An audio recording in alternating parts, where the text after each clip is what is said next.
everyone, it's Melinda with Tailored and Teal, a part-time reseller on Poshmark, Mercari, and eBay. Today's video is a 2020 year in review where I go over my best sales, my worst sales, and a little bit of in between. Stay tuned.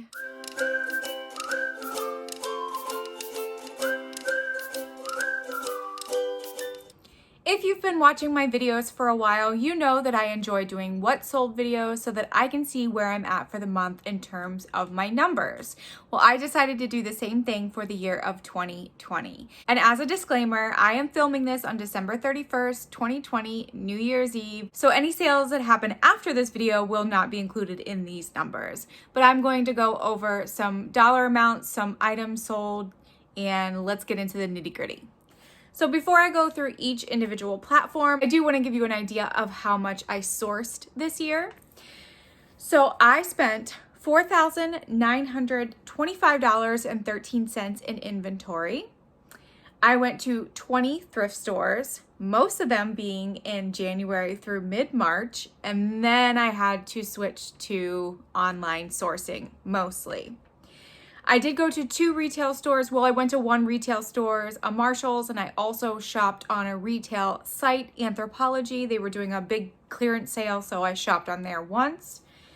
I purchased from ThredUp. This is including their outlet center, their regular store, and also their rescue boxes 27 times. I sourced from Bulk Liquidation 3 times. I sourced 13 times on Poshmark, eBay, and Mercari combined. I went to 4 estate/yard sales, and I also purchased from Jomar Wholesale twice. So that kind of gives you an idea of where I've been sourcing this year. A lot of it is online just due to COVID and not really wanting to go out of my house very much. But I did shop in quite a few thrift stores in the beginning of the year. All right, so starting on Mercari, as we always do, I had 59 sales. I made $1,021 in gross sales, and my net profits after fees and my cost of goods were $685. My best month was June, where I made a net profit of $116.41. My worst month was in November, where I made a net profit of $13.64. And that was actually an item of my own, so I paid no money for it. The months where I had the most amount of sales in terms of items sold was a tie of April and May, and I had 11 items sold in each of those months. And then my worst month, again, was November, where I had 1 item that sold. My highest sale, and this is highest sale in terms of the selling price, was a White House Black Market floral A-line skirt. I purchased this in San Francisco when we went on our vacation in February of this year. I definitely wanted to hit 1 thrift store while I was in San Francisco because I've heard really good things about thrift stores there. So we shopped in I think it was like a boutique or a really fancy Goodwill. So I did pay up for this skirt a little bit, but it did sell for $64. There was a $6.40 fee. I did pay for shipping for the item just because it was a high dollar amount sale. So I paid $7.75 in shipping. My cost of goods was $11. Oh, and this skirt was new with tags as well. That gave me a net profit of $38.85. My highest net profit was a Hoppy Coats Towels leather belt. It sold for $50. There was a $5 fee. I paid $4.08 for this off of the ThredUp Outlet Center, giving me a net profit of $40.92. My lowest dollar amount was a matrix square puzzle. This was given to me for Christmas a few years ago. I never opened it. I never put it together. It sold for $6. There was a 60-cent fee. It was given to me as a present, so I paid no cost of goods, giving me a net profit of $5.40. And then my lowest net profit item was an Eclipse Terra curtain panel. This I purchased from Bulk Liquidation. It came in a returned merchandise lot, but I believe that this curtain was just sold at Target and there was just 1 panel, so it did not retail for a high amount. So it sold for $7. There was a 90-cent fee. My cost of goods was $3.55, giving me a net profit of $2.55. The good news is that I lost no money on Mercari. There were no sales where I was in the negative, so that is awesome. Also, since it's New Year's Eve, my neighborhood loves to put off fireworks, so if you hear any in the distance, I apologize. There's not much I can do about it. Moving on to Poshmark. So we had 316 sales. I had $6,274.55 in gross sales. My net profit after fees, shipping discounts, cost of goods was $3,530.44. My best month for both items sold and net profit was October. I made 41 sales and my net profit was $458.61. My worst month was February, where I made 9 sales and my net profit was $89.85. However, I did go on vacation for a full week, so I was completely out of the state for a full week. And sometimes when you come back from vacation, it's really hard to get all of your stores and your closets to get going again. So I think that that had a lot to do with my low sales that month. So my highest sale was also my highest net profit. So it was a bundle of an American Rag fuzzy vest, 2 by Vince shorts, a LuLaRoe skirt, and a pair of spider ski pants that I got from Marshall's, the one place that I went to retail arbitrage for, and it sold in a bundle of $125. There was a $25 fee because it's 20%. My cost of goods was $23.99, giving me a net profit of $71.01.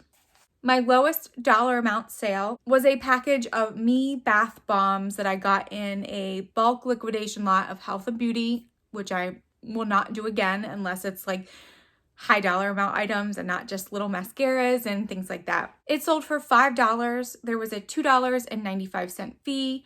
My cost of goods for the item was $1.31, giving me a net profit of 74 cents. And unfortunately, I lost money on 5 items. So I'm gonna go over those 5 items a little bit.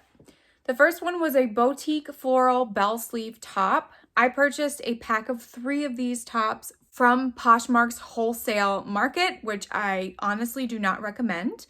I paid way too much, so I paid $11.33 per shirt, but it was a no-name boutique brand, so nobody really knew about it. I went to go pull this item and I noticed that there was a stain right on the front, which I have no idea how it was there because it had been hanging on a rack for months and there was no way that any stains could get on it. So it either came to me that way or just after time it started to have discoloration. I'm not really sure. I tried my best to get it out before I sent it to the customer, but because it was new with tags, I could only spot treat the item. I still sent the item to the lady. I wanted to give the customer a chance to look over the item themselves and decide if it was something that would be problemsome for them.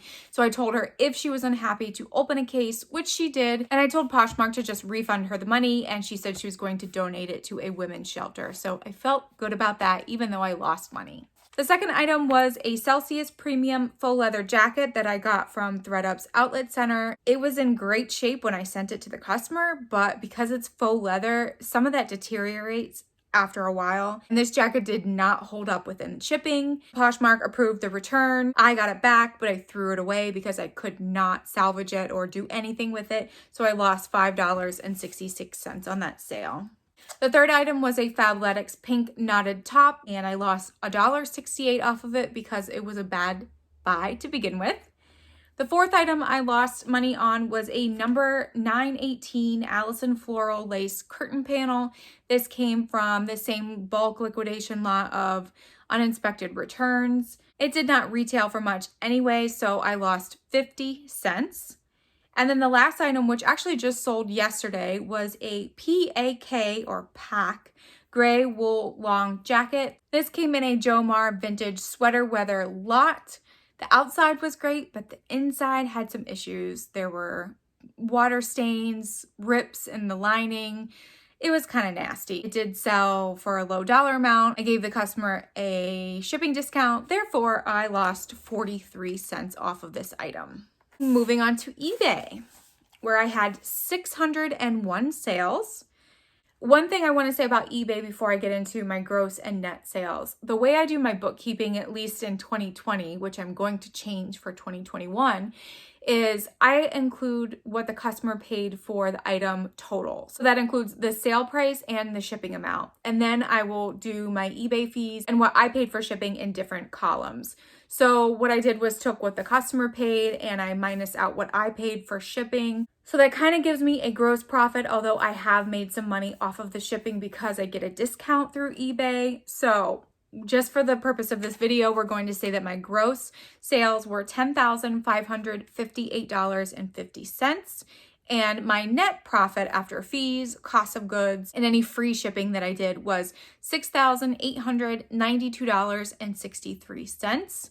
My best month for total items sold was April. I had 60 items that sold that month. The best month in terms of net profit was March, which I made $736.38 in net profit. My worst month for items sold was this month, December of 2020, where I only had 39 items that sold. And my worst month for net profit was actually in October, which is interesting because October was my highest net profit month on Poshmark. Kind of weird how different it is. So in October on eBay, I made $446.55. My highest sale, and also which ended up being my highest net profit, was a recent item that just sold, and it was a mulberry purse that I got from a Jomar bag and wallet lot.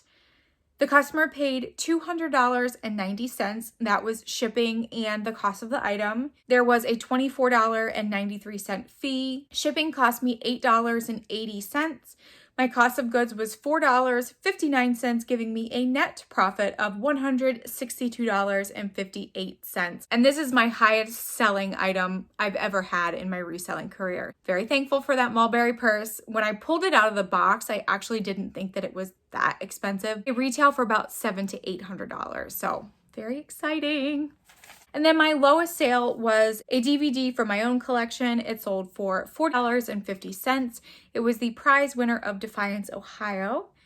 I paid a 44-cent PayPal fee. This was way back in the day when I still had PayPal. It cost me $4.08 to ship it, which I did offer free shipping.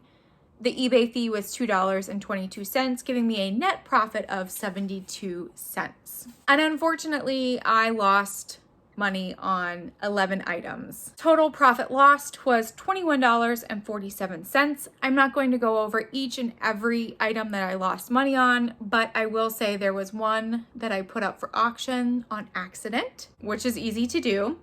I also had a package that was lost in the mail. I shipped it to a hotel where a customer was going for vacation and it never arrived, or if it did arrive, she never got it. So I refunded her just the cost of the item, not the shipping. Sometimes you just lose money because things get lost in the mail. It's not the customer's fault, it's not your fault, and it's not worth the hassle of going through USPS to get your money back that didn't bring a lot of money to begin with. There were a lot of items that I misjudged the shipping cost. So what the customer paid versus what I paid was actually more. So that's how I lost money.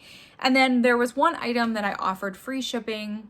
Didn't realize I did it. It was a heavy item, so it didn't work well in my favor. And now, of course, for my total numbers that we just went over, I made $17,854.05 in gross sales, and my net profit, which I'll explain in a minute, was $11,108.07. Now I say net in quotations because I do still have to pay income tax on this. This is money that I earned that I have not paid the government for yet. Also, I haven't deducted any of my supplies or subscriptions or eBay store subscription fees. I haven't calculated that out. So at this moment, these are the numbers that I can get the fastest for you to do my 2020 year in review. I hope that you found this video useful. I know as a reseller starting out, I didn't have any real numbers that I could grasp onto that I could expect to earn from being a part-time reseller. So hopefully this gives you a good idea of what you could earn. And I spend anywhere from 15 to 25 hours per week on my reselling business. business. So it really is part-time hours. Thank you so much for watching. Please make sure to give this video a thumbs up if you enjoyed it. It helps me know what videos you like to see on my channel. If you haven't already subscribed, make sure to hit that subscribe button. You can also hit the bell notifications to get notified when I put out videos, which is at least once a week. And as always, I'll see you in the next video. Bye!